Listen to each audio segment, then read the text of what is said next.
Hey everybody, Christopher here with Bangert. I wanted to go ahead and continue our live stream series on financial report modifications today. We're going to cover formatting on these reports. So let's go ahead, pull up the same report we were working on last week. So we'll go to financial reports from the menu, and then we will find the project overview report in here and click edit to open up the financial report writer. As a brief recap, this is a dimension structure report structure rather than an account group report structure. So that means that our rows are powered by the dimension structures that we've chosen, in this case just active projects. We'll take a look at an account structure report here in a little bit just to see that. So we'll move to the Format tab. Nifty little feature, if you're making a set of reports that you want to all share the same formatting, you can quite easily just copy that across from the report that you're interested in using. You also get some basic number formatting here, so you can set up how you want your negative numbers to look, whether that's parentheses, negative to the left, negative to the right. You can use some conditional formatting to change the color. You can also change your precision, so whether you want that to be precise to the cent, the whole number, thousands, or millions. And then you can set up the alignment of your currency symbol. So an align left is going to put that on the left side of the column that it's associated with, or a float with value is going to have that just be on the left side of the number. However wide that number is, it will be touching that number. Then you have your zero number formats that you can set here. Display zero balance with activity is the only one that's not necessarily straightforward. What this one's going to do is, depending on the reporting period you're using, if you have a zero balance at the end of that reporting period and you had activity during the period that's being used, so if you have, like, say, one of those inception to date type, like we saw in the columns, that will show if there are credits and debits on the account with the zero balance at the end of the period during that period. So if my balance comes out to zero and I have activity, it will still show if we have the display zero balance with activity. The display zero for future periods, if there's no future activity recorded, does it show up? Zero balance columns, if there's no balance for the entire column, does that column show up? And do we want to display a dash or a zero for a zero? Dimensions have their own little formatting here for columns that are being expanded by dimension. So if you expand by department or if you expand by location, how do we want to show that? Same as the column settings. And then all your other dimensions, if they're being expanded by, set here. You can also choose whether or not to alphabetically sort those department and location groups, or just put those in the order that they would show up without sorting. Let's go ahead and move to the page setup and columns tab.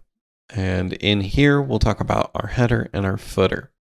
So we'll talk about whether, if you want to include a logo, you can include a logo. We'll talk about how these titles show up.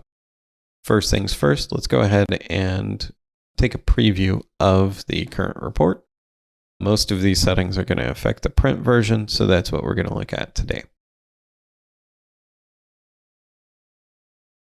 The company name will always show at the very top. The title will show as the next line. Subtitle 1 is the line below that. If you have a subtitle 2, it will show up as another line down.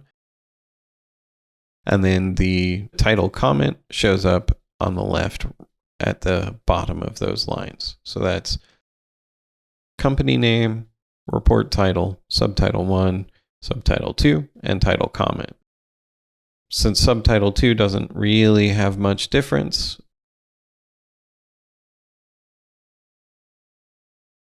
we'll go ahead and show you what you can do with some of this variable formatting here. So we've got as of date in Word in there already, but we can also just use as of date. I highly recommend just copying and pasting. You can find this in the little help for the page header. It also describes what you see.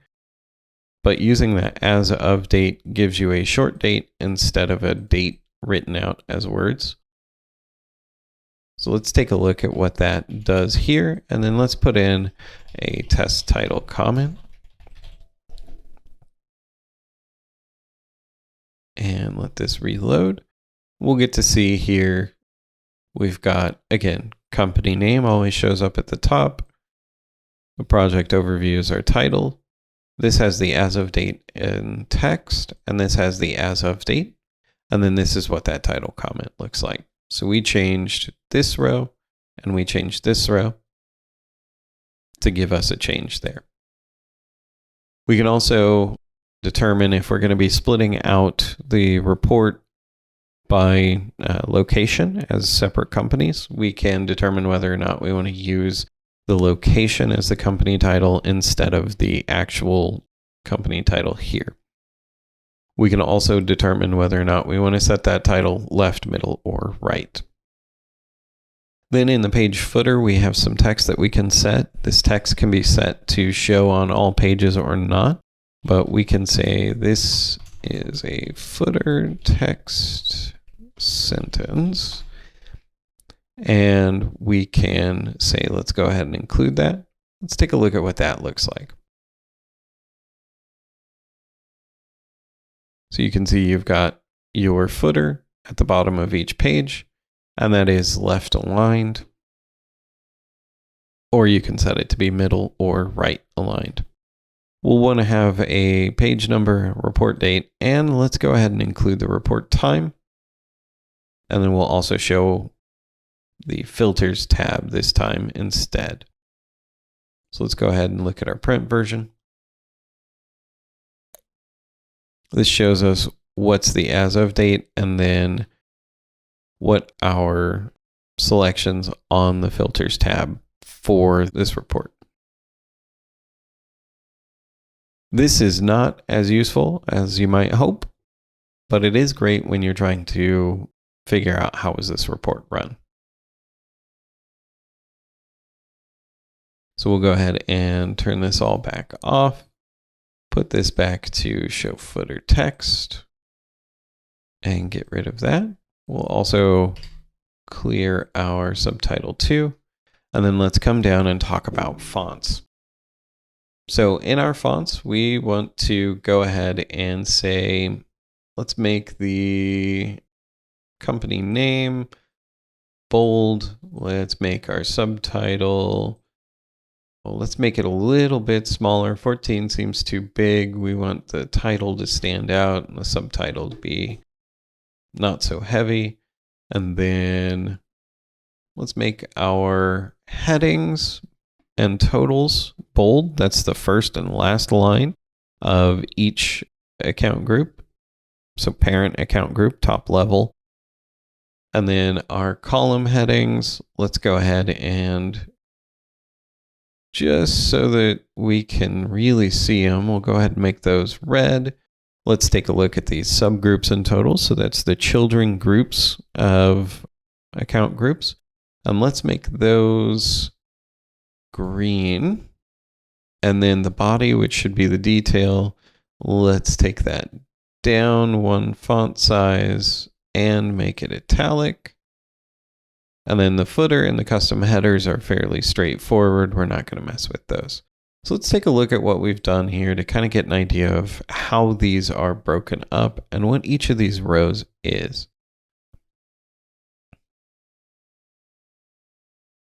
So if you'll recall, we set up headings and totals to be bold. We set up column headings to be red, subgroups and totals to be green.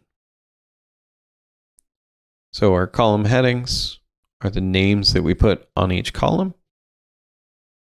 Our headings and totals are in bold.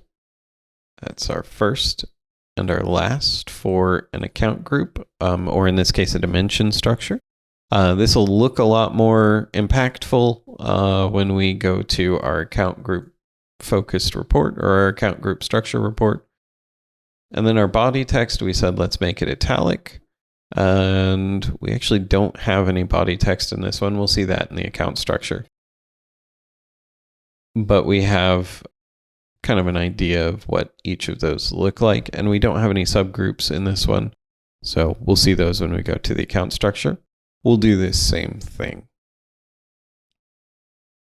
For page settings, this is going to be how's it show up when we go to print it. You can set that to be the default page settings for your printer, or you can fit it to a specific format. So if you want it to be, 1 page wide, it will set all of the necessary settings to make that occur. Or you can set up individual column widths, which is PDF only. You can see break also PDF only. The web view of this won't need to have the width set, won't need to have page breaks set. Then you have margins that you can set up for the page in either points, inches, and you can choose the page format. Go ahead and leave that back to default page settings and take a look at these slightly more simple column options and fonts. So we talked about how you can change the options for your fonts, your sizes, weights, colors for each of the kind of sections here. We've got our particular columns here. So this will override what's set up for that section. So if you set up I want an italics for the particular section, but you said, or I want a standard for the particular section, but you said I want to make the original contract column italic, that's going to make that entire column italic, whether or not the row would have been for that section setting. You can set all the same ideas of, the particular size, color, bold, font. And just to cover it again, if you're setting custom page size, column widths, and column breaks, you can set the particular width of each column as well as the break, which allows you to be specific about where they're going to show up on the page when you go to print it. And then we want to talk about the rows and totals, but the information on our rows and totals page is actually not going to be very interesting when you only have one dimension structure. So let's go ahead and cancel all our changes on this particular report and come back out, and we'll just take a look at the balance sheet condensed. So we'll go ahead and edit. You can see this one's an account structure based report. So we've got a good number of rows here. And we can take a look at our format for that. We've got all the same options, as you can see. Page setup and columns. Again, we've got pretty much all the same options. Here, though, we've only got 3 columns. So this one's 4 columns technically. This one doesn't have nearly as much setup in it to be looked at. We do have a smaller font setting. You can see each of these are a little bit tighter there. But as a generality, everything's set up pretty much the same.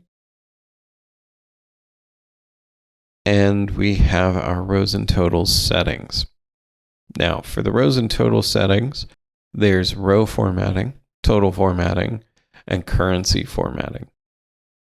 For the row formatting, we're going to have the ability to hide whether or not the title shows, whether or not that's centered. Some space above we can set up, and whether or not we want to set a page break after the row. And this will be only for print option when we set the page break. So if we want to have our assets on one page and our liabilities on the next, we could have a page break after, and we'll set it at the parent group. And let's go ahead and take a look at what that's going to do to this report. So you can see we've got our assets here. It wraps up and we have our total. And then now we have a page break to the liabilities. If we take that off, we regenerate our report. We can see the liabilities and assets are right up next to each other. We also have the ability to set up some row formatting for spaces above. So maybe we want them to be on the same page, but we want a bit of space between them. Let's take a look at how that looks. So now instead of being right next to each other, we've got a little bit of space between each section. We'll put that back to 0 and just briefly explore what's the center heading do for it.